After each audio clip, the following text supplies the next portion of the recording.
Hey guys, welcome back to my channel. Today I'm going to show you how to do the dive roll. Now if this sounds familiar, that's because we've already done it before, but this time I'm going to show you a completely different way of getting into it. If you're new here, my name's Brendan, I'm a physio based in Australia, and on this channel I make videos about all things aerial. So if you like high flying circus fun, you're probably going to love it here, so head down there, subscribe and turn on the bell so you're notified every time I upload. First of all, I'm going to demonstrate this from a straddle invert climb because I've got a little bit of a silk burn on the top of my right foot, but you can do this from a classic climb. You just need to bring your left leg behind the fabric so the silk is on your left, and then straddle invert and hook your right knee. From here, all the rest of the wrapping is the same.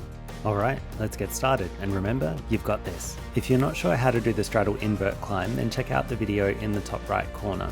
You want to end your climb with the right knee hook.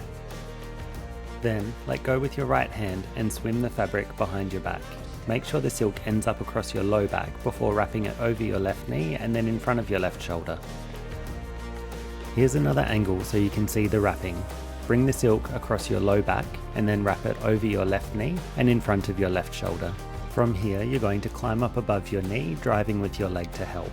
Bring your right shoulder through and re-grip with your thumb facing down, then take the silk off your left shoulder with your left hand and bring it out in front of you, keeping the tension. When you're ready to drop, let go with your right hand and keep all your muscles engaged. To exit, grip the pole with both hands, bring your left leg behind the tail and invert and hook your right knee.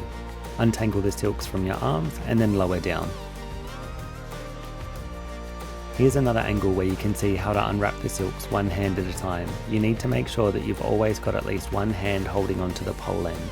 I hope you enjoyed learning this new entry for dive roll. If you're not done with my channel, I'll leave another video here in case you haven't already seen it, and I'll see you in the next one. Bye guys!